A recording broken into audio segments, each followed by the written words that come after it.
ಸಂವಿಧಾನವನ್ನು ಅನುಸರಿಸಲು ಸಾಧ್ಯವಾಗದಿದ್ದರೆ ಭಾರತ ಬಿಟ್ಟು ತೊಲಗಿ, ಮೆಟಾಗೆ ಸುಪ್ರೀಂ ಎಚ್ಚರಿಕೆ.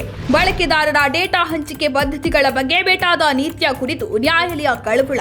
ಭಾರತದ ಗೌಪ್ಯತೆಯ ಜೊತೆ ಆಟವಾಡಲು ಸಾಧ್ಯವಿಲ್ಲ ಎಂದ ಮುಖ್ಯ ನ್ಯಾಯಮೂರ್ತಿ ಸೂರ್ಯಕಾಂತ್.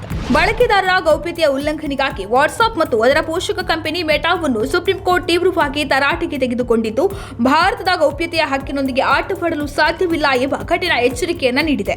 ದೇಶದಲ್ಲಿ ಕಾರ್ಯನಿರ್ವಹಿಸುತ್ತಿರುವ ವಿದೇಶಿ ತಂತ್ರಜ್ಞಾನ ಕಂಪನಿಗಳು ಭಾರತೀಯ ಸಂವಿಧಾನದ ಅನುಸರಣೆಯ ಬಗ್ಗೆ ಮಾತುಕತೆಗೆ ಅವಕಾಶವಿಲ್ಲ ಎಂದು ಸ್ಪಷ್ಟಪಡಿಸಿತು.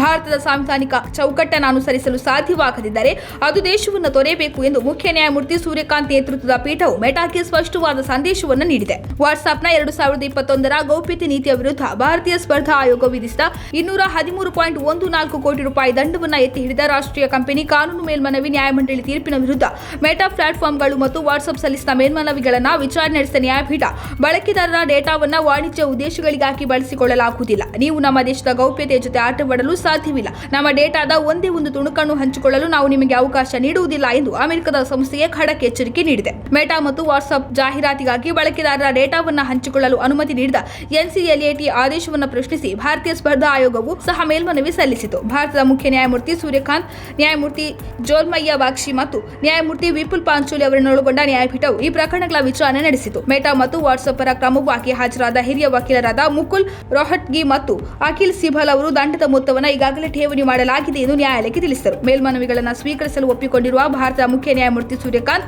ವಾಟ್ಸ್ಆಪ್ನ ಗೌಪ್ಯತೆ ನೀತಿಯ ಬಗ್ಗೆ ಗಂಭೀರ ಕಳವಳ ವ್ಯಕ್ತಪಡಿಸಿದ್ದಾರೆ. ಬಳಕೆದಾರರ ಮಾಹಿತಿಯ ಒಂದೇ ಒಂದು ತುಣುಕನ್ನು ಸಹ ಹಂಚಿಕೊಳ್ಳಲು ನ್ಯಾಯಾಲಯವು ಮೆಟಾ ವೇದಿಕೆಗೆ ಅವಕಾಶ ನೀಡುವುದಿಲ್ಲ ಎಂದು ಎಚ್ಚರಿಸಿದ್ದಾರೆ. ವಾಟ್ಸ್ಆಪ್ನ ಬಳಕೆದಾರರಿಗೆ ಕಡಿಮೆ ಆಯ್ಕೆ ಇದೆ ಎಂದು ಗಮನಿಸಿದ ಅವರು, ಕಂಪನಿಯು ಏಕಸ್ವಾಮ್ಯವನ್ನು ಸೃಷ್ಟಿಸಿದೆ ಮತ್ತು ಗೌಪ್ಯತೆಯ ಹಕ್ಕನ್ನು ದುರ್ಬಲಗೊಳಿಸುವ ಮೂಲಕ ಸಾಂವಿಧಾನಿಕತೆಯ ಅಣಕವನ್ನು ಮಾಡುತ್ತಿದೆ ಎಂದು ಹೇಳಿದ್ದಾರೆ.